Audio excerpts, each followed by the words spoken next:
Alright, so let's start officially our last day, our day 5 ng ating 5-day Facebook Ads Challenge. And yeah, meron dito si AB. Go ahead, AB, you can unmute yourself. May question agad. Sige, fire it away. Okay. Coach, good evening. Yes po. Apo. Coach, yung nabanggit nyo nung day 2, Mm. kailan kapag awag dito, kapag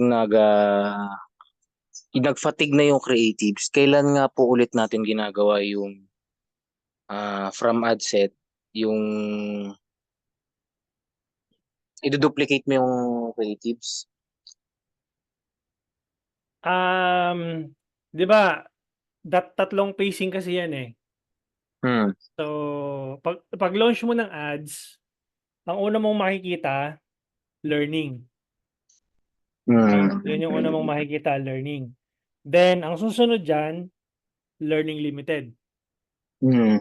Okay? Ang susunod dyan, kapag matagal mo nang ginagamit yung ad, yung isang ad na yon for serious amount of time, magki-creative fatigue yon. Kung kailan yun magki-creative fatigue, hindi ko alam. Si Facebook ang mismo pop up yung notification na creative fatigue ka na. Hmm. Huwag mo na siyang paabutin na mag-creative fatigue. The moment na nag-learning limited siya, it's a sign that your ad has been able to reach its maximum reach. No? Hmm. And then, dahil na-maximize niya na yung reach, at yun nga, it's a sign na Facebook is telling you that, AB, wala na akong maibigay sa'yo na conversions based on the budget, the current budget that you're using. The next thing that you're gonna need to do, kasi di ba, 1-1-1-1 tayo? One campaign, Apo. one ad set, one ad. Kapag nakita mo na yung learning limited, launch ka na ng bagong ad within the same ad set. Hmm. Okay? Okay. Then, makikita mo, it's either magre-relearn yun or magle-learning ulit siya or learning limited pa rin as is. Keep it. Just keep it. Hmm. Until yung dalawang ad na sila doon, di ba? Hmm. So, mangyayari nun, makikita mo over time yung bagong ad na nilaunch mo katabi nung existing ad, kapag hindi siya nakakakuha ng reach and impressions, Hmm. at napa-favor pa rin ni Facebook yung budget doon sa existing ad, it's another sign to launch the third ad Okay. and pause the second one. Mhm. Kasi, Pause. ipopost mo yung pangalawa na nilaunch mo dahil hindi siya nagkakaroon ng kumbaga hindi niya na-overtake yung existing ad mo. So nagkakaroon siya ng unfair advantage in terms of reach and impressions because Facebook favors the one that has a better, number 1, engagement, number 2, conversions. Mhm. Okay? So, Okay. let's say nakita mo, nag-launch ka ng Monday nung pangalawang ad, and then for 5 days straight or 1 week straight, hindi siya nakakakuha ng impression, Mm. then that's a sign that you have to pause that ad and launch a new one. Okay. Basta Until, coach, apo. sorry to cut you off, until, di ba 100 peso budget yon? Mm. Mm. Until ma-reach mo yung 50 conversions sa ad set na yon. Mm. Regardless kung kailan mo siya ma-achieve yung 50 conversions, just keep it. There will be times na magne-negative ka diyan, magne-negative yung profit mo, nagpa-fluctuate kasi yan. Yung Mm. nagpa-fluctuate yung budget mo, even if you put 100 peso budget on a daily basis, ang spending ni Facebook is not specifically 100 pesos sakto. Mm.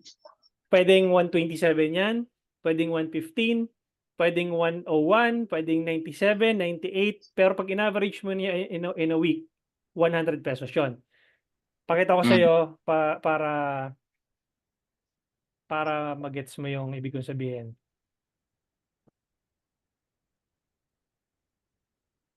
Ang palit ng creative coach hanggang 3 lang sa 100 peso budget. Hindi. For as long as na hindi na overtake nung second ad mo, yung existing ad mo na kaunahang ad mo na ni-launch, launch ka lang ng launch ng bagong ads. Ganun. Kahit 100 pesos lang siya, coach. Yes. Lang ng loan. Launch mo lang ng launch. Tapos, kapag hindi, excuse me, kapag hindi na overtake yung isang ad, tuloy-tuloy ka lang until ma-reach mo yung 50 conversions. Kung kailan yung 50 conversions na yon, hindi ko sure kung kailan naabutin. The faster you are getting more conversions, the faster na makukumpleto mo yung 50 conversions. Ideally, dapat maka 50 conversions ka in a week para mag-exit sa learning phase. Ang problem nga doon, 100 pesos yung budget mo, so imposible na nakompleto mo yung 50 conversions in 1 week. So just keep the momentum. 100 pesos, wala kang gagalawin doon. Ganun lang ng ganun. And then launch new ads every now and then. Launch and pause. Launch and pause. Launch Kasi and meron ka ng working na ad set eh. Diba? So I'll give you an example. Here's an example.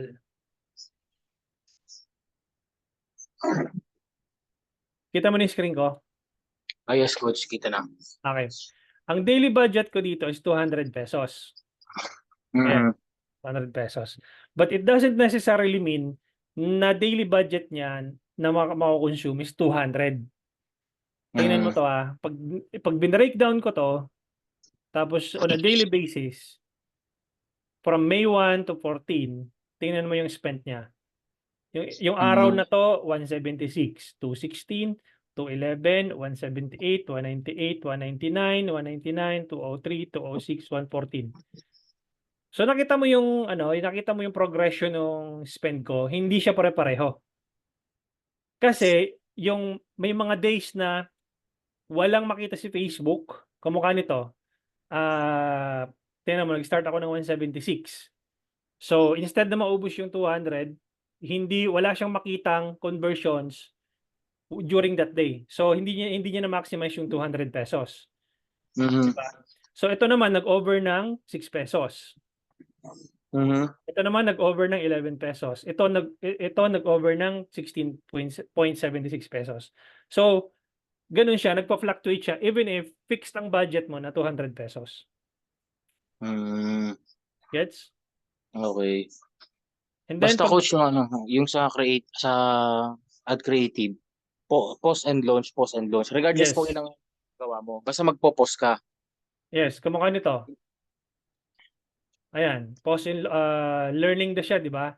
So pag nag-launch ka kasi ng ad, automatically learning siya. Learning. Ngayon, magiging active lang ito kapag nag-exit na sa learning phase. So, tingin ako ng active ba? Teka lang. Ito kasi yung active. Kasi coach sa experience ko, hindi nalabas po sa akin yung learning limited eh. Hindi ko rin po alam kung bakit. Dahil learning pa siya. Ganun yung unang makikita mo. Ayan oh. Pag nakita mo ng active na siya, ibig sabihin nun, na siya this specific ad, tawag dito, marami na siyang data. Okay? So, makikita mo, kaya active na siya, ganito na maging, di ba? Kanina, learning limited, susunod is active. Tapos, kapag nag-creative fatigue ka, makikita mo dito, creative fatigue. So, wag mo nang paabutin sa creative fatigue. Kaya nga, sa makikita mo dito, multiple ads ako. Para hindi ako naki-creative fatigue. At hindi rin ako, although may learning limited ako, pero hindi ko pinababayaan na mag-creative fatigue ako. Kaya multiple assets ako, multiple variables, creatives. Kaya makikita mo siguro yung ads ko. Hindi siya pare-pareho na tipong, nakita ko na to. Although, syempre, may frequency yan. Pero, hindi siya umay na, "Ay ito na naman, eto na naman, eto na naman." Yung parang Mm. sa isang buong linggo, isang ad lang yung nakikita ko. So, hindi dapat gano'n. So, dapat Basta opo. nagro-rotate siya. So, halimbawa, ah, 'di ba nakita mo mayroon akong nasa 8 ads ba 'yun? Teka. Basta coach nagsimula yan sa 111. Yes, nagsimula 'to sa So 111. so ngayon coach, naging ano na siya, kung 8 ang creative mo ngayon, naging 118 na. Oo, correct. Okay, so Okey. ang ano natin do'n, ang main objective natin do'n is, from 111 Hmm. dapat no'n, sa 111, let's say nakakuha ka ng purchase or ng leads, ang cost mo do'n is about, let's say ang cost mo do'n is ₱150. Hmm. And then gusto mong bumaba pa yung cost na 'yon. So, um, every now and then maglo-launch ka ng ad sa same ad set, ang ultimate goal mo is bumaba sa 150. Mm. Ngayon natin pag-aaralan yung calculator, how much are you willing to pay for every action? So, let's say yung ad na yon, ang cost per purchase mo is 150, ang objective mo dun dapat mas bababa sa 150. Hangga't hindi Mhm. ka nakakakuha nung ad na mas mababa sa 150, launch ka lang ng launch. Tapos ipo-pause mo Okey. yung hindi nakakakuha ng magandang reach and impressions. So, 'pag nakakuha ka na ng isang ad na ang cost per purchase is 100, turn off mo na yung 150. Kasi mas Hmm. mababa na yung cost nung bago mong na-launch, eh. And most likely yung yung unang-unang ad na ni-launch mo, umay na sila dun. Kumbaga, anong tawag dito, they've seen the same ad over and over again. So, now you have a better ad that is getting, a much lower cost per result, then keep optimizing the one that is, getting the result that you need. And Hmm. ngayong gabi mapag-aaralan natin yung ideal cost ng bawat isa sa inyo, regardless kung anong industry kayo. Okey coach. Okay? So, game na ba Okey, tayo okey. dun? Okey sige coach. Thank you, thank you. Okay, sige. So, Evangel, what is basis po mag-post tayo ng ad? Medyo na-late ka lang ng konti. When we say conversions po, we count book a call, yes, as a conversion. Especially if you're using a landing page, Evangel. So, that's a conversion. Sorry, a conversion, not as a sale, no? Pwede kasing a lead conversion or a sale conversion. So, ano po tayo do'n, dapat maging clear tayo do'n sa when we say conversion. Kasi I can also say na a landing page view conversion, puwede 'yun. Kasi puwede kong gawan ng event 'yun, eh, yung landing page event, conversion, eh. If I optimize for landing page event, then I can count that as a conversion. So, marami tayong metrics na ano, na, puwedeng gawing conversion. Puwedeng video views can be counted as conversion. So, depende sa sa pinaka-ultimate goal mo.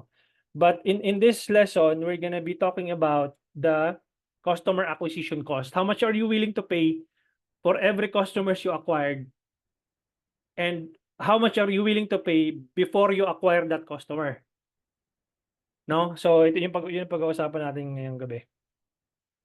Alright, excited na? Let me open the mahiwagang calculator.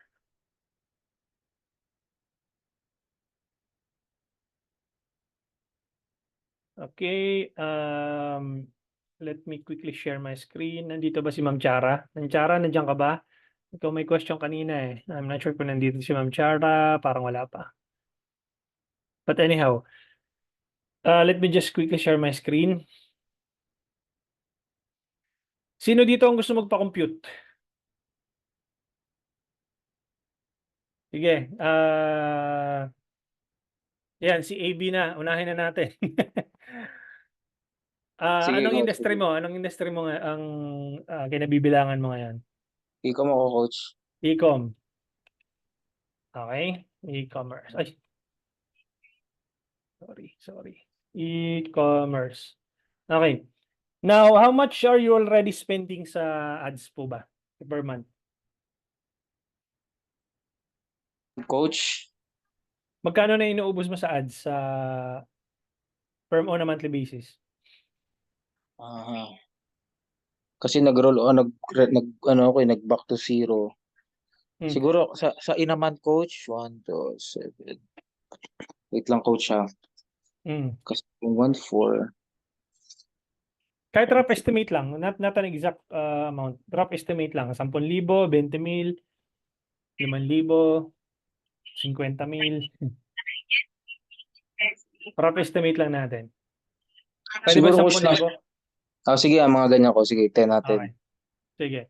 Ngayon sa 10,000 in a monthly basis na ad spend mo, ang, average na CPM kasi dito sa Pilipinas is naglalaro sa ₱200 to ₱250. When I Mhm. say CPM, hindi siya cost per message ha, cost per Mhm. 1,000 impressions. Mhm. Now, sa ₱250 na cost per 1,000 impressions, makakapag-generate ka ng 40,000 impressions if ang budget mo is ₱10,000 for the whole month. Mhm. Okay? Now, sa 40,000 impressions, ang ideal na click-through rate mo dapat is between 1 to 2%. Hypothetically Mhm. speaking, let's use 2% na lang. Kung meron kang website or landing page, na ginagamit, then ang number of link clicks mo dun is roughly 800 link clicks or clicks, okey? Sa 800 link clicks na yon, ideally dapat meron kang conversion rate between 1 to 2%, okey? Ibig sabihin nun, 1 to 2% of 800 clicks should convert, okey?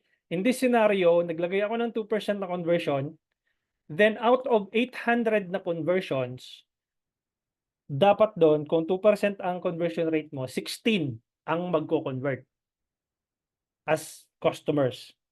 Ibababa mo yun dito, 16, magkano ang average order value ng products mo? Ibig sabihin, siyempre marami kang price points, 'di ba? Hindi pare-pareho. Pero 'pag in-average mo 'yon, ano yung pinakamababa, ano yung pinakamataas? Pinakamababa coach na price ko, Hmm, pinakamababa at pinakamataas. hmm, Pinakamataas ko coach, ang pinakamababa ko coach ay 399. okey, 399, Ang pinakamataas ko ay 1999. 199, 1,999, Hmm. 1,999. Ilang products 'tong pinag-uusapan natin? Sa 399 coach is isa. Sa Okey, 199, 1, 2, 3, 4, 5, 9 pieces tong ano, 1999. okey. Safe safe to say ba na ano, na ang, kasi ganito dapat 'yan, ang magiging structure niyan, structure. So, product A, tapos product B. Ganito dapat yung ano niya. Tapos Mm. kunyari meron kang product C, et cetera. So, 'di ba magkakaiba yung price points niyan? So, Mhm. halimbawa kung marami kang products, let's say ito ₱500. 'Pag tinotal mo kasi 'yan, total niyan is 2,898. So, Mhm. 2,898 divided by tatlong product. So, yun yung average order value nung ano mo, nung, tawag dito, nung store mo. So, Mhm. 2,898 divided by 3 products kasi, So, around 966 ang, Mhm. or i-round off mo 'yan, nasa 1,000. So, safe ko bang sabihin na nasa around 1,000 yung average order value mo sa website? Yes coach. So, Oo, okey. So, ang average order value mo ilalagay mo dito yon, ₱1,000. Kasi hindi naman natin ano, kunyari mag-ano tayo ng isang website, kunyari ah, maghanap tayo ng isang ano, clothing store, ng isang example. Kunyari ito si Uniqlo, 'di ba? Assuming lang na dito tayo sa men, tapos sa pants, okey. Ibig sabihin yung Kasi marami siyang category, di ba? May women siya, may men, may kids. So, let's assume na puro pants lang ito talaga. So, itong page na ito, ang price point nito is 990, 790, 1290, 1290, 990, ayan. So, pag in-average mo yan, dapat ang magiging computation mo niyan is, kunyari ito, product A 990, 790, tapos 1290, tapos product B, saan na yun? Ito, 590. So, yan, 590. Ang gagawin mo dyan, ito total mo yan. Tapos yun ang average website order, average order value ng website mo. I-divide mo yan sa number of products mo.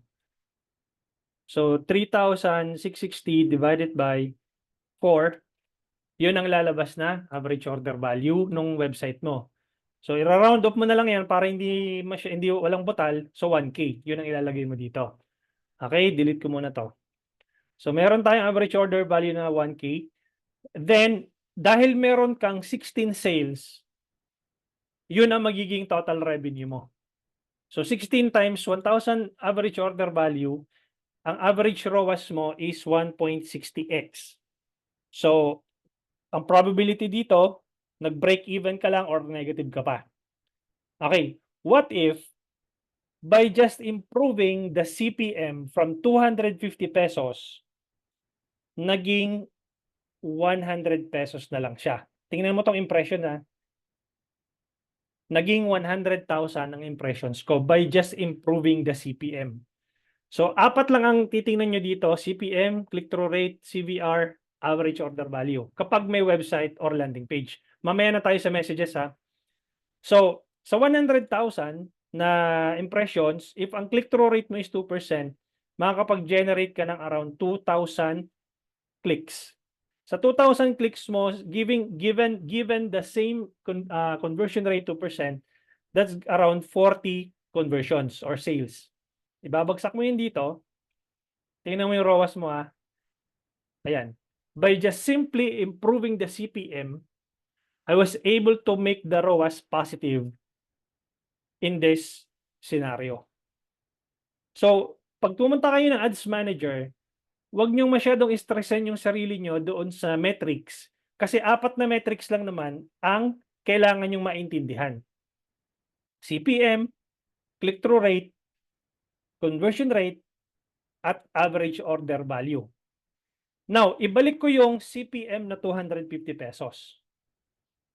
Tapos, naging 16 yung number of sales. Di ba 1.60 yung ROAS natin? Ngayon, Sir AB, pansinin mo, by just increasing my price points or my average order value, this will also dramatically change the return on ad spend. Pansinin mo, gagawin kong 2.5 tong average order value ko. Yung ROAS ko ay magiging 4x. Na-gets? So, kung yung average order value is driven by the price points, ibig sabihin, kung nalulugi ka sa may benta ka naman, may pumapasok na benta, kaya lang negative yung ROAS mo. Ang ibig sabihin nun, mababa ang average order value mo. Kapag ganun sa e-commerce. Gets? So, Okay po. may order ka, pero pinoproblema mo, negative ang ROAS. Average order value ang problema doon. How to increase your average order value? By promoting bundles, by increasing the price. Yun lang ang isa sa mga pwede mong gawin, or by reducing the CPM, by increasing the click-through rate. Paano mag-i-increase yung click-through rate? Unahin muna natin yung CPM. Paano mag-i-improve yung CPM from 250 to 100 pesos? Make sure na wag mo papabayaan yung comment section para bumaba ang CPM mo. it triggers the Facebook's algorithm that this ad is truly engaging if you reply to the comments, even if binabash ka doon sa ads mo. Because Facebook cannot tell the difference which one is a good comment and which one is a bad comment. It boils down into one thing, engagement. Kaya nga kung gusto mong sumikat ngayon mambash ka ng sikat na tao, tukan mo. Totoo? Papatunayan ko sa inyo. Ayoko na mag-mention ng names. Gusto mo sumikat ngayon? Mambash ka ng tao. Bakit? Pag binash mo yung sikat na tao, yung mga followers nun, ibabash ka rin. No? Pag binash ka, then that's engagement. Facebook cannot tell the difference if that's a bad comment. Unless otherwise, nag-curse ka dun sa comment section na PI mo, FU, mababan ka ni Facebook. Ikaw mismo yung magkakaroon ng penalty. Pero if you just don't show the comment section, mas mabilis ang engagement mo, mas mabilis kang sisikat. And that's the same way of reducing your CPM to your Facebook page. Magpasalamat kayo kapag may bashers kayo kasi that's a good sign that you can anong tawag dito? You can nurture that comment section for engagements. Gets? So that's the number one way of reducing the CPM. How to improve the CTR? By keeping your ads compelling and clickable. Talaga, na kapag unang tingin pa lang doon sa ads mo, unang buka pa lang ng bibig mo, compelling na siya. 'Di ba? So that's the result of a better click-through rate. That will result to a better click-through rate, I mean. And then conversion rate, meaning from the time na nag-click sila doon sa ads mo, make sure din yung landing page mo or yung product page mo is fully optimized.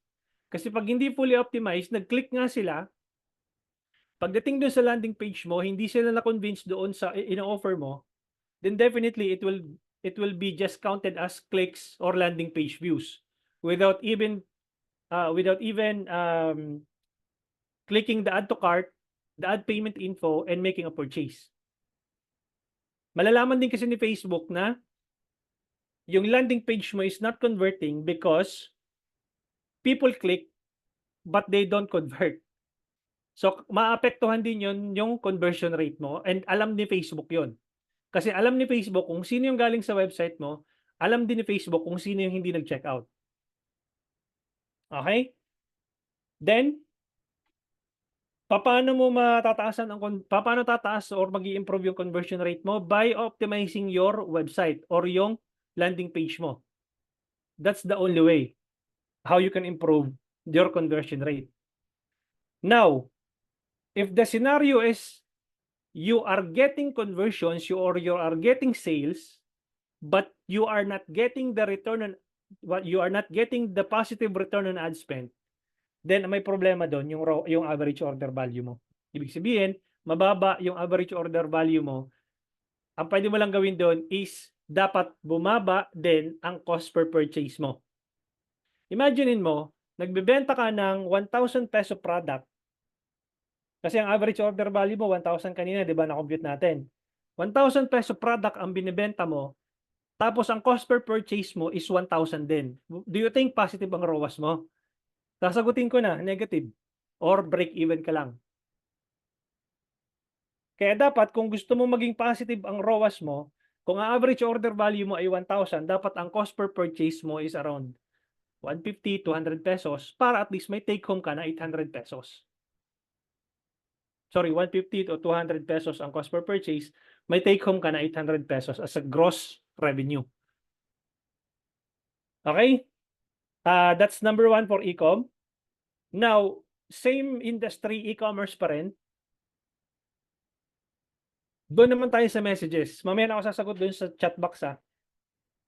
Sa Messenger naman tayo, if ang babantayan mo lang dito is number of messages. Okay? Excuse me. Inom lang akong tubig.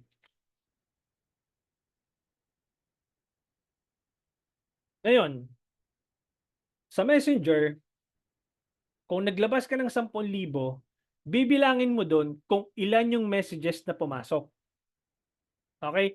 Let's say for example, may pumasok na 200 messages sa loob ng isang buwan, or sabihin natin 250 na lang. Ang cost per message mo doon is 40 pesos. Okay? Sa 250 pesos, sorry, sa 250 na messages na pumasok sa page mo, ilan ba doon ang nag-convert? Let's say for example, mayroong 5 na nag-convert, magkano ang average order value ng 5 na yon? So ilalagay mo dito yung 5. Ngayon, kung yung 5 na yon, ang average order value nun is 1,000 pa rin, negative ka pa. 0.50 ang return on ad spend mo. In this case, 250 yung pumasok, tapos 5 lang yung bumili, ibig sabihin lang nun, puro basura yung messages na pumapasok sa'yo. So dapat, you have to optimize your ads para mas maka-attract ka ng quality na anong tawag dito, na audience mo. Okay? And then this will also be affected kapag quality yung pumapasok na leads or na messages. Out of 250, naka-convert ka ng 10 na lang, 10, and it will dramatically also increase your return on ad spend. Doblehin mo yan, 20. Ayan, nag-2x yung ROAS mo. Does that make sense, guys? So ngayon, ang mangyayari nun, kung halimbawa, di nag-positive na yung ROAS mo, di gawin natin to, let's say, naka-convert ka ng 30. Okay? Nag-3x yung ROAS mo, then you have to ask yourself, how much are you willing to spend for every messages that comes in? Then your answer should be 40 pesos. Ito pa rin yung pinag-uusapan natin kahapon. Mahal ba yung 100 pesos na cost per message? Hindi, kasi na-justify nung sales mo. Mahal ba yung cost per message na 40 pesos? Hindi, kasi na-justify nung sales mo. Out of 10,000 na total ad spend mo, na bumalik sa'yo 30,000, na-justify ng sales mo yung ginastos mo. So, ang cost per message na 40 pesos ay hindi mahal. Okay? Then the next question will be, how much are you willing to spend to acquire a new customer? Kasi ang magiging customer acquisition cost mo is, ganito lang siya kasimple computed. 10,000 divided by 10,000 budget mo, nakaka-capture ka ng 30 divided by 30 sales. Ang customer acquisition cost mo is 333.33. That means it would cost you around 333 pesos 33 cents to acquire a new customer. Gets? O mabilis. May mga questions dito. Paano po kung Shopee po nagbebenta through FB ads? Ano pong tinitingnan? Ito, Sir Jeff. Ganito. So, sige Sir Jeff, mag-unmute ka. Para accurate yung data natin. Yes, sir. Sige, magkano na yung total ad spend mo per month? Actually, di pa po nag-i-start eh. Mag-i-start pa lang po. Okay. Ganito pa rin yung kung magiging computation mo. 10,000, naglabas ka ng 10,000, magkano, kasi hindi mo makukompute yung click-through rate mo doon dahil Shopee yun Makukompute mo lang doon yung number of messages, tapos number of conversions. Ilan yung nag-convert. Okay? Ilan yung nag-convert? Kung halimbawa, 30 yung nag-convert sa'yo, magkano yung average order value ng Shopee website mo, ita-times mo yun sa number of purchases, yun yung total revenue. Total revenue divided by total ad spend, yun yung magiging ROAS mo. Gets? Okay, sir. Gets po. Thank you. Okay. So, ganun lang siya kasimple. Erwin Velasquez, Coach, accurate Accurate po ba ang quality engagement at conversion rate ranking na statistics ni Facebook? Yes. 100% accurate ba? I don't know. Kasi yung conversion rate ni Facebook hindi rin super accurate, eh. Hindi ako nagbe-base sa number of conversions na nakikita ko sa Ads Manager, eh. Binibilang ko sa back end. Kaya nga nagkaroon tayo ng ganito na calculator kasi hindi ka pwede mag-rely 100% sa Ads Manager na nakikita mo na data. Kailangan alam mo yung pumapasok at alam mo yung lumalabas na pera mo. Okay? Ako po ang next na magpapa-compute. Sige, Ma'am Joanna. Go ahead. Unmute yourself. Hindi pa po ako nakapag-start pero gusto ko lang po malaman yung computation para doon sa budget na ilalagay ko doon sa ads. Services yung sa'yo, di ba? Opo. Digital marketing services. Ganito lang kasimple yan, Ma'am Joanna. It's international po. International. Say for example, naka-close ka ng isang international client. Magkano ang tingin mong average income na makukuha mo sa kanya? In peso. In peso is 85,000 po ang isang client. Okay. Yun ang ilalagay mo sa average order value mo dito. 85,000. Tapos, number of sales, isa.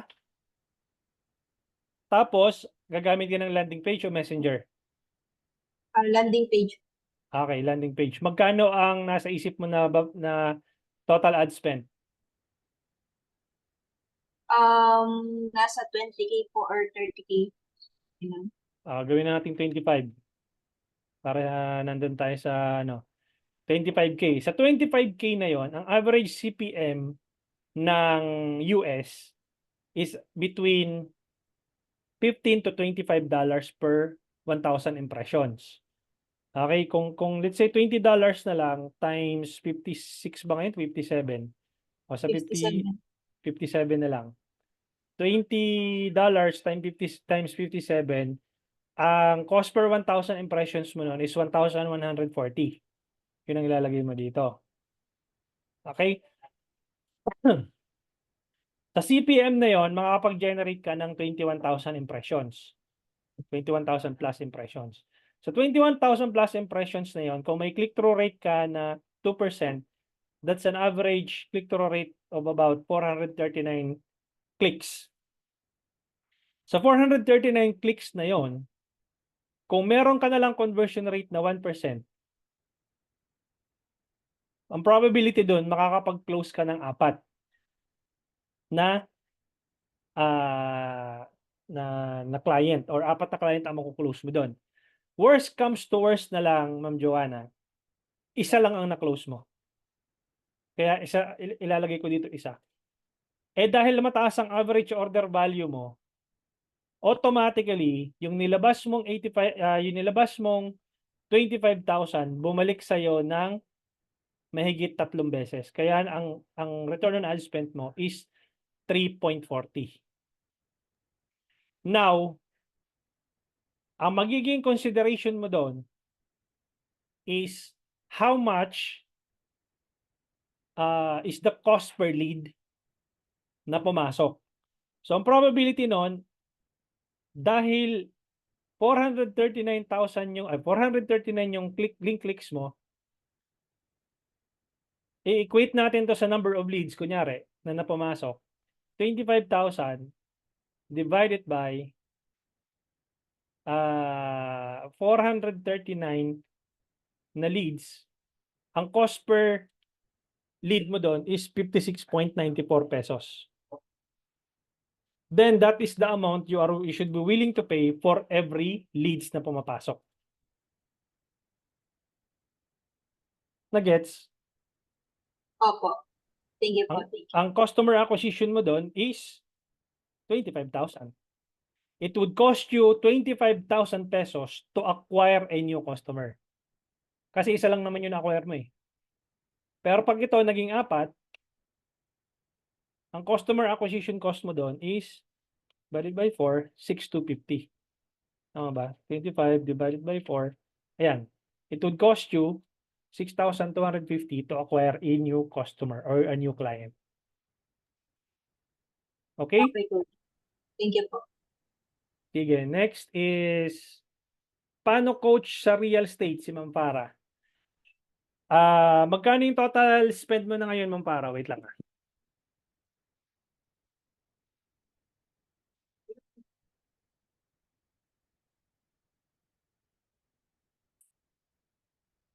Magkano ng total spend mo ngayon, Ma'am Para? Nag-post kami ngayon, sir, pero meron kaming nag 10K kami for a month. 10K per month. Sige. 10K per month. Tapos messaging campaign? Yes, sir. Magkano ang average CPM na binabayaran nyo kay Facebook?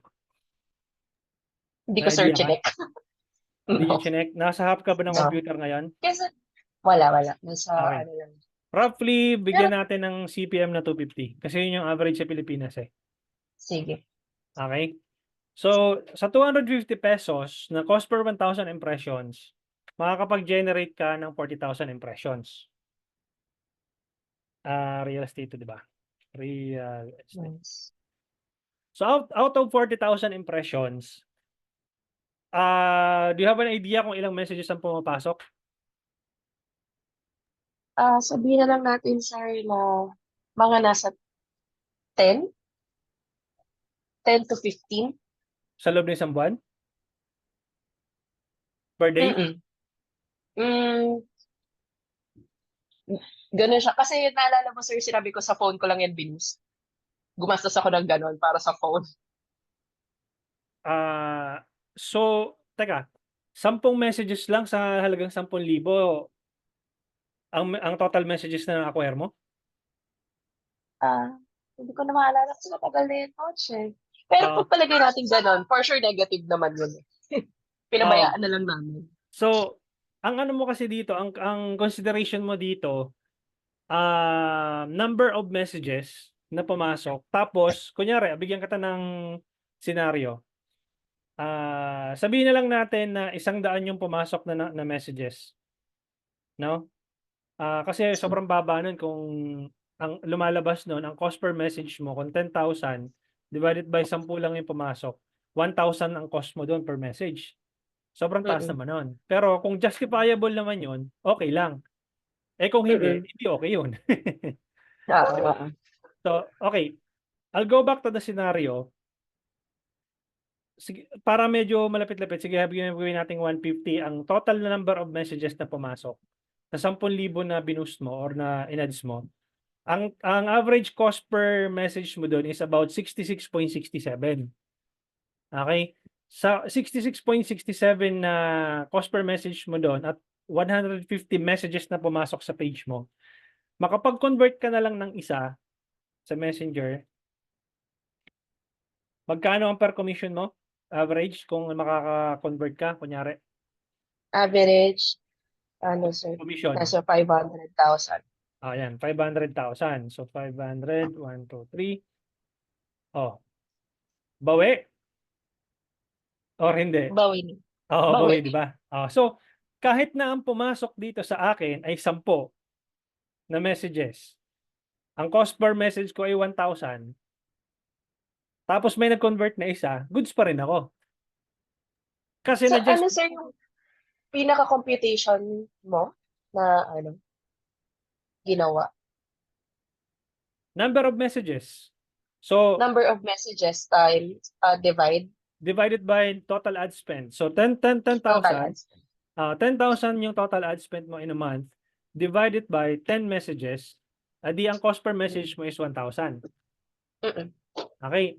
Dahil 10 yung nag-message sa'yo, may bumiling isa, binaba mo dito yung isa, ang average order value nun is 500,000. So, ang ROAS mo ay 50x. Bumalik sa'yo ng 50 beses yung 10,000 mo. So, positive ka pa rin. Regardless kung mataas ang cost per message mo kasi justified nung total revenue mo. Okay? Now, so, yun lang, sir, yun lang yung pinaka-computation for the real estate. yes. Napakasimple lang nun. So, number of messages, number of messages divided by, total ad spend divided by number of messages. Yun yung cost per message mo. And then, dahil pag-convert ka ng isa, ang total cost per acquisition mo is 10,000 pesos. It would cost you 10,000 pesos to acquire a new customer. Ngayon, kung gusto mo palang maging dalawa yung customer mo, edi gawin mo lang tong 20,000. Probability nun, makaka-close ka ng dalawa. Ngayon, dahil medyo sobrang ano nito, hindi masyadong realistic tong 10, kaya ako kinarga kanina ng around 200 or 150 na total messages. Pagdating mo naman dito sa total messages mo na to, i-quantify mo dito, halimbawa sa 150 na message na pumasok, kung ilan yung basura at kung ilan yung quality. Dahil kapag yung total number nung let's say 130 doon puro basura, tapos 20 lang doon ang matinong kausap, basura yung nakukuha mong leads.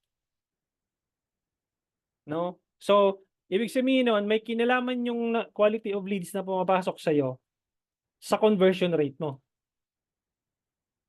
Dahil kung ang quality ng leads ay basura, maapektuhan yung conversion rate mo. Liliit yung chance na makapag-convert ka. Does that make sense? Yes, pero okay, so syempre para doon sa conversion, kailangan lang ayusin yung postings. Oo. Kasi ang mangyayari dyan, nakapag-acquire ka nga ng leads. Kasi mayroong mga ganitong scenario naka-acquire ka ng leads, pero dahil mahina din yung salesmanship mo to persuade people to convert, to buy, so hindi na kasalanan ni Facebook yon.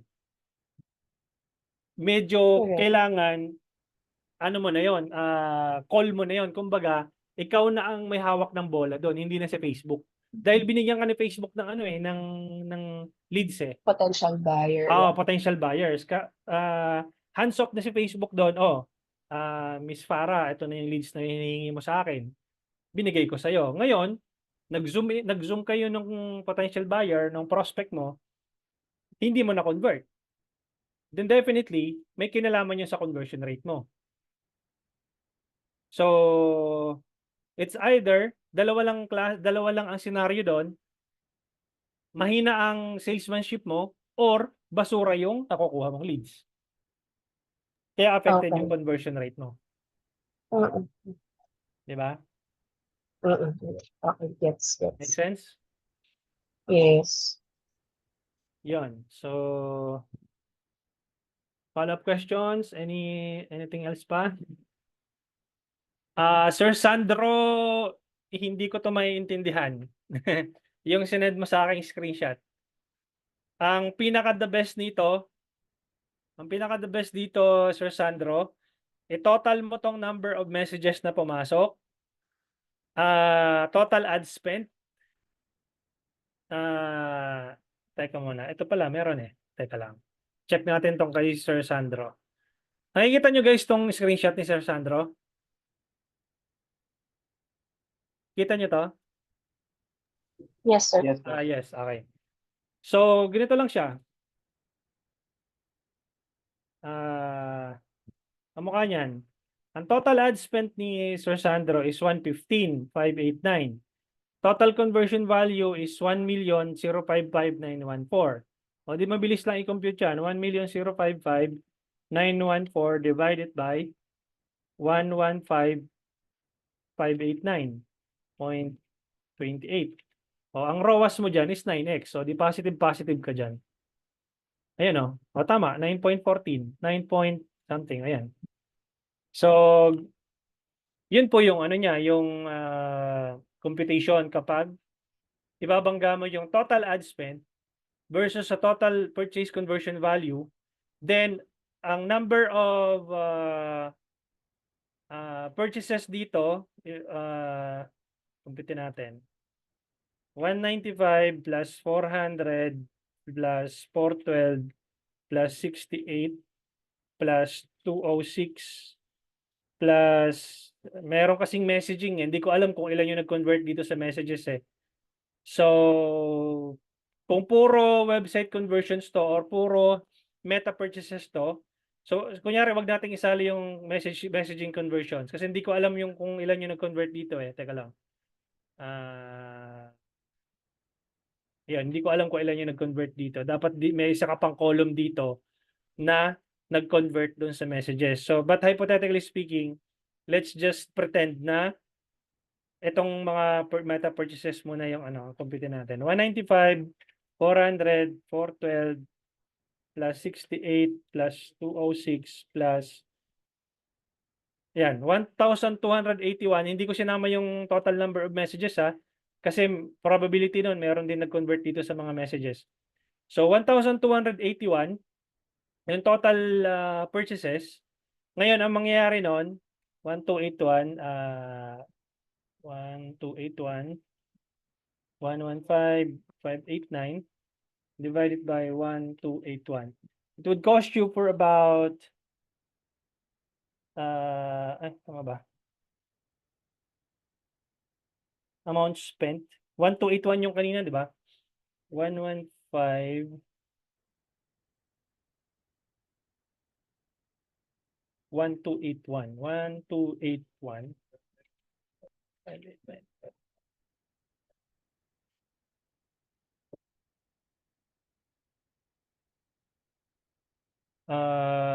Total ads, paano nga kayo mag-embed yun? So, 90 pesos ang cost per acquisition mo. Kung mangyari nun, ilagay natin dito. 115,589. 115,589. Tapos nakapag-generate ka ng 1,055,914. 1,055,914. Tapos, hypothetically speaking, nakapag-convert tayo ng 1121 ba yun? Double check natin. 195 plus 400 plus 412 plus 68 plus 206, 1,281. Number of sales, 1,281. Mali. 352 pala yun. Total number of sales. Teka lang.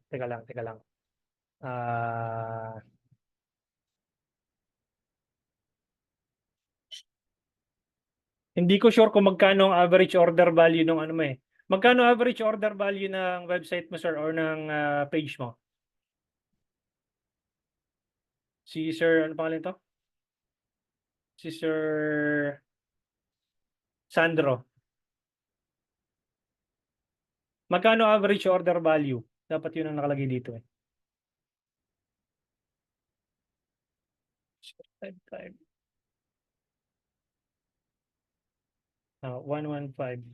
1,055,914. Nandiyan pa ba si Sir Sandro?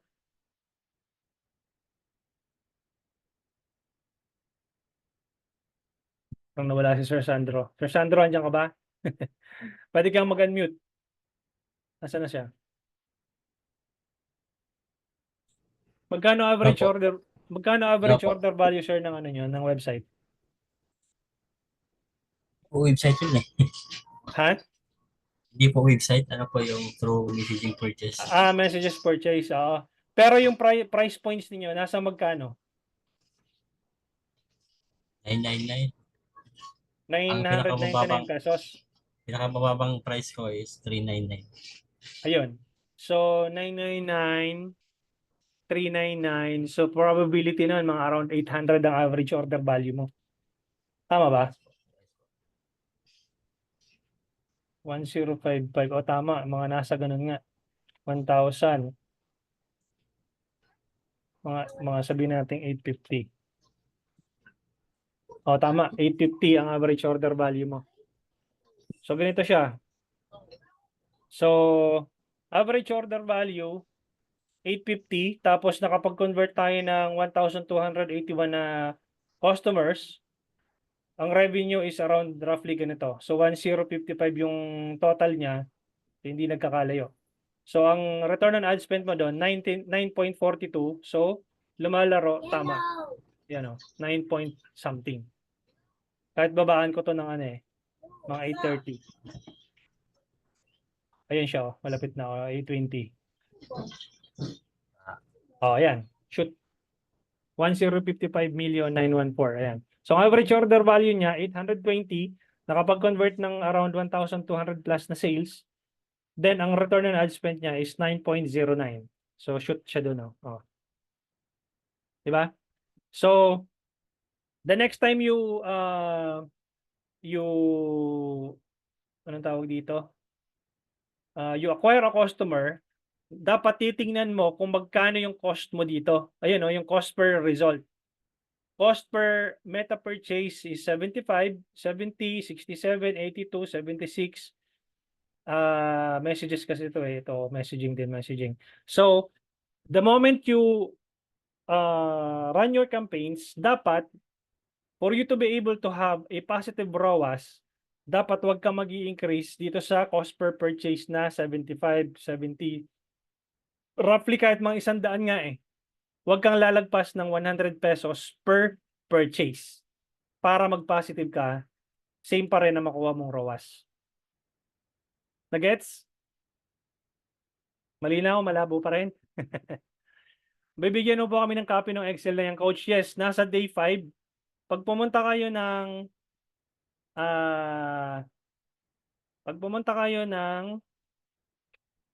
5-day Facebook Ads Challenge,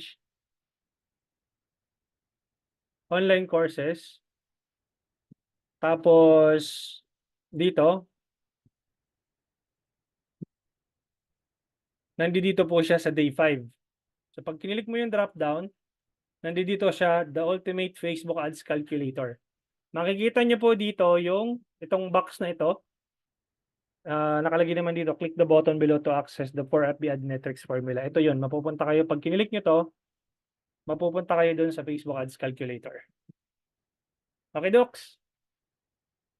So, that's number 1. Manufacturing business na mag-i-start pa lang sa e-commerce site with product price range to 4 to 5 digits. Kailangan mong malaman, Ma'am Chara, kasi manufacturing to, di ba?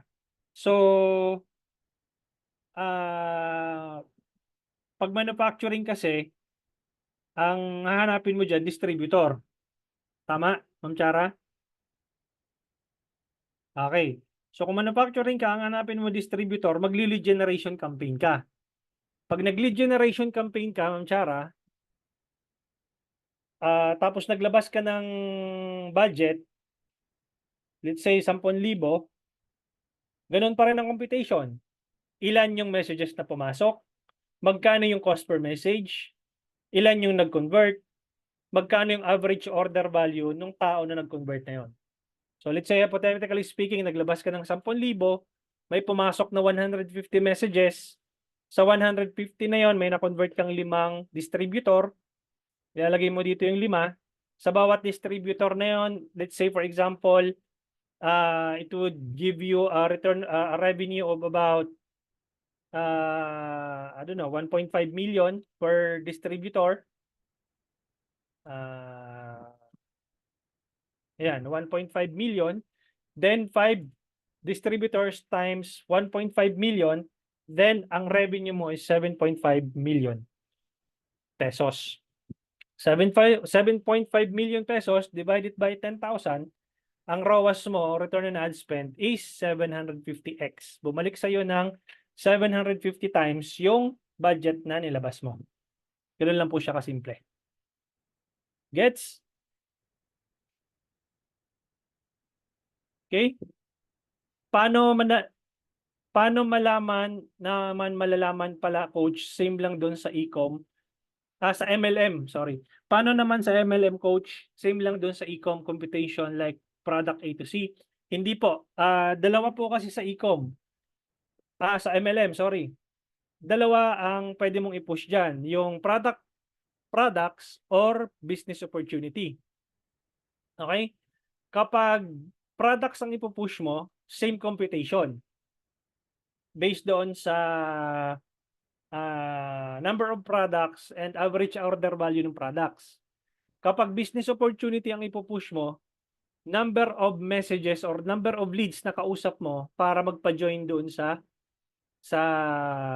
MLM company ninyo. So, I would suggest na mag-webinar campaign ka dyan kasi mahirap mag-run ng business opportunity pag MLM. So, run ka ng lead generation campaign, tapos yung mga business opportunity information doon sa Zoom mo siya i-convert.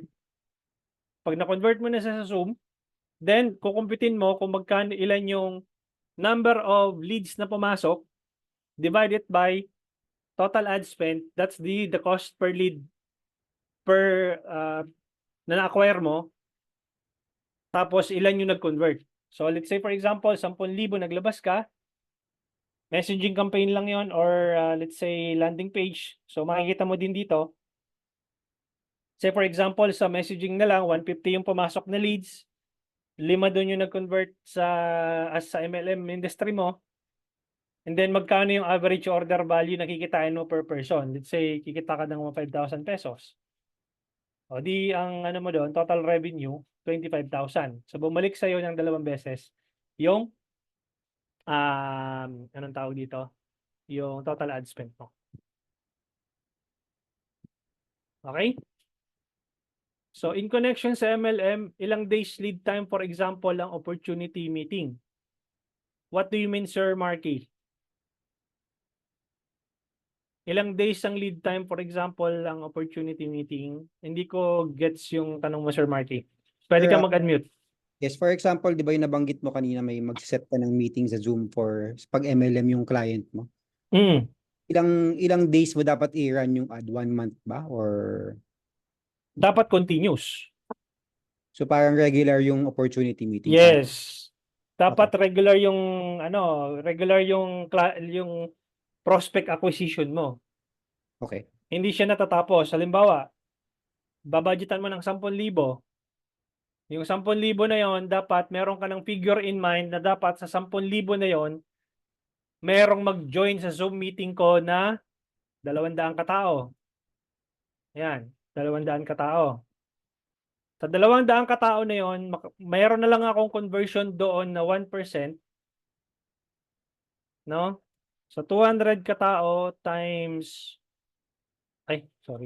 200 katao na nag-umattend sa Zoom meeting ko times 1% na lang nag-convert, may 2 doon nag-convert, so ibababa mo yun dito. 2. Yan, 2 nag-convert, tapos kukumpitin mo kung magkano yung kikitain mo doon sa 2 pay-in mo. Halimbawa, kikita ka sa 2 pay-in mo ng tig 10,000, 20 million. Ibig sabihin nun, sa yung 10,000 na nilabas mo, na kumita ka ng 2 beses, kaya ang return on ad spend mo ay 2. Ngayon, medyo tricky yung part na MLM. Kasi, pwede kang mag-negative dyan eh. Mangyayari nun, halimbawa, sa 10,000 nilabas mo, isa lang ang na-convert mo.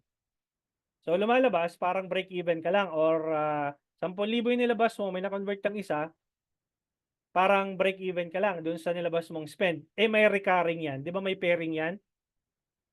Ibig sabihin, pagka yung na-convert mo na yon, masipag, nag-pair, so hindi lang 10,000 yung kikitain mo sa kanya dahil ang lifetime value nun tataas. Yung lifetime value mo sa kanya, hindi lang 10,000. Dahil kapag yung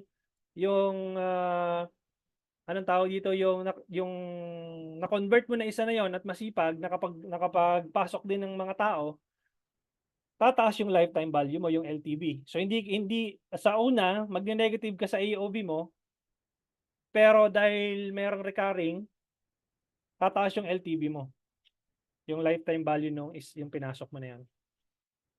Okay? Malinaw o pwede kong ulitin? Walang problema. Okay? So, yon. Ganun mo siya kukumputin. Same thing with health and wellness products.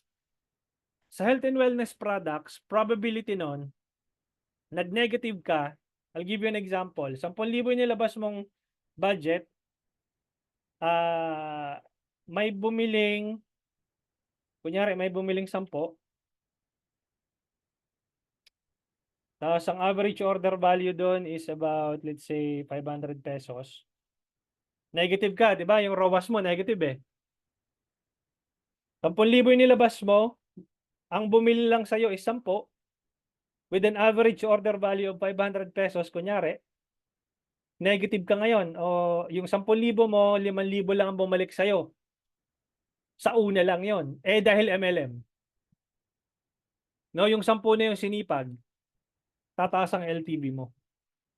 Hindi lang siya, ang ROAS mo ay negative 50, kundi over time, dahil na-acquire mo na sila as customer or as downlines, pag nagbigay na ng ano sa iyo yan, ng tawag dito, ng pairing, hindi lang siya negative 50. Magpa-positive yan the following month or the following 2 to 3 months. Gets? Malinaw? May question pa?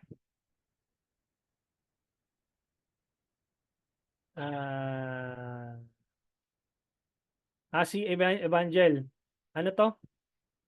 Ano po yung ideal percentage ng leads para malaman nating maganda yung leads natin, coach? 70% dapat nung kausap mo, Evangel, is matino.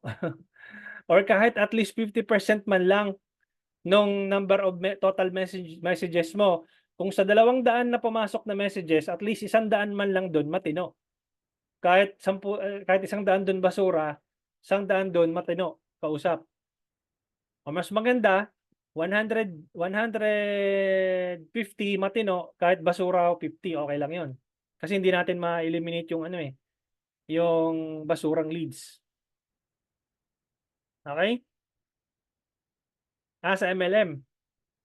Sa MLM, do you suggest webinar pa rin if 30K yung price ng package? Yes. Kasi walang mahirap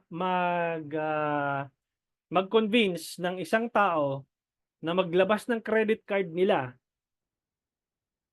Evangel, no? Worth 30,000 yung price ng product na binibenta mo, maglalabas sila ng credit card nang wala man lang silang nakakausap na tao, na totoong tao, na tipong ang nakausap lang nila yung messages sa page, yung reply ng messages. Pero kung nagpa-webinar ka, nakita ka nila na totoong tao, hindi ka robot, tapos na ilatag mo yung benefits of joining doon sa MLM company ninyo, then the probability of those people who attended will become your downlines. Malinaw? Malinaw?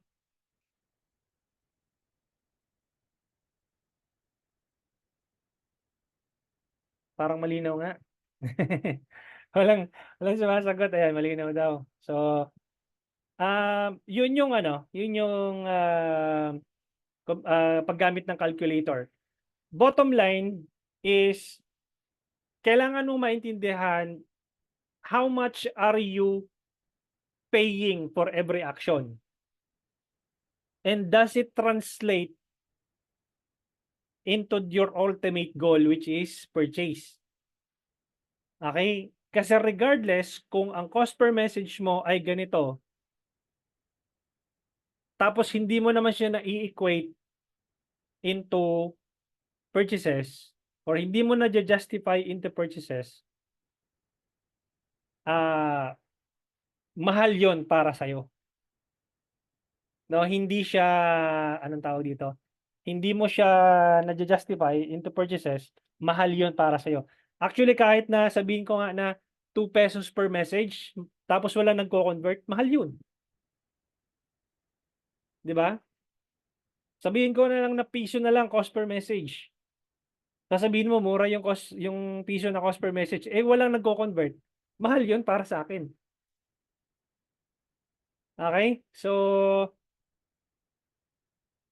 hopefully marami kayong natutunan today. Kung wala na kayong tanong, si Sir Jason, coach sa group discussion lang ako ng web, di ako makapasok sa video natin. What do you mean? Sa anong tawag dito?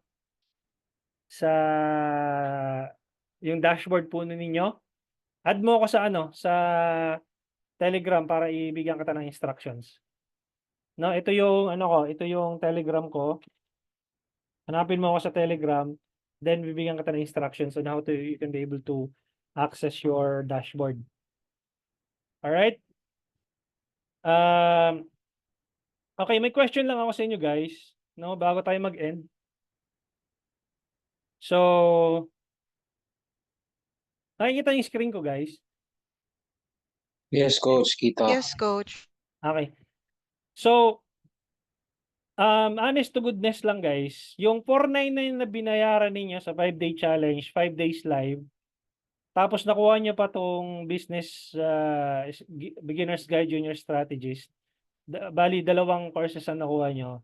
Sulit naman ba? So, ko na makita yung yung feedback ninyo. Ayan. So, sulit Super naman sulit. daw, sabi ni Ma'am Adi. So, yun. Sulit po. Maraming salamat kasi quick survey lang naman. Ayan. So, usually kasi guys, ang charge ko per client sa international market, $50 per hour. Okay, $50 per hour times 57 ba tayo ngayon or 56 na lang. That's about 2,800 pesos per hour. Ngayon, technically parang binabayaran nyo ako ng 100 pesos per day sa 5 days na yon. So, I have invested so much of my time just for you guys to have a better understanding ng Facebook.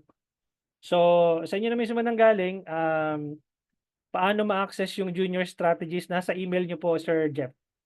No? So, kung hindi nyo ma-access, message nyo po ako sa Telegram. Okay? So, yes, pamigay na nga po yung course eh. Yun, so, next question ko guys is ito. Yung expert digital scientist na worth 10,499, what if tuturuan ko kayo ng Facebook ads, lifetime membership ito, one-time payment lang siya, bi-monthly coaching calls live kasama ka, you can ask questions, unlimited questions, and you will also get all of these lessons. The 100 pesos Facebook ad strategy, maliban lang sa face-to-face, of course, hindi ka siya kasama, tsaka yung one-on-one coaching. Kuha mo tong 100 pesos Facebook ad strategy, kuha mo pa yung advanced senior specialist na course. Tingin nyo guys, sulit ba yun? Yung one-time payment 10,499, tapos lifetime membership, magsawa ka, kung hindi mo naiintindihan, every month, meron tayong bi-monthly coaching sessions, and then take all my courses pa, and upcoming courses ko, kung meron pa, you'll get a discounted price. Siyempre, hindi naman magiging full free na yun. Kasi bagong courses na yun eh. So, but anyway, lifetime membership na yun. No? So, yun lang guys. And I hope marami akong takeaways na bigay sa inyo for in the last 5 days. At magagamit ninyo sa inyong ads, sa pag nagra-run kayo ng ads. And I do not or I would understand if hindi nyo makuha ng isang upuan lang kasi talaga namang meron tayong kanya-kanyang learning curve. So, hopefully, marami kayong takeaways in the last 5 days. And then, I hope to see you guys somewhere. Message lang kayo, nasa GC naman kayo. Yung mga hindi pa rin maintindihan, you can ask questions sa GC. Please do not send me a direct message. Just send your questions sa GC and I'll be happy to respond to your questions kapag may time ako. So, paano makasali sa GC sa Telegram? Just add me, Sir Sandro. Ito yung anong tawag dito, yung username ko sa Telegram. Add me and then I'll give you the link to the GC. Okay, docs. Thank you guys. I'll see you around and just AB coach yung monthly coaching as a group. Yes, AB. As a group, no? And yun, you'll get all my courses and then unlimited questions, lifetime membership. Thank you guys and have a good night. Have a good day. Bye-bye. Thank you, Coach, coach. thank you. Okay, bye-bye.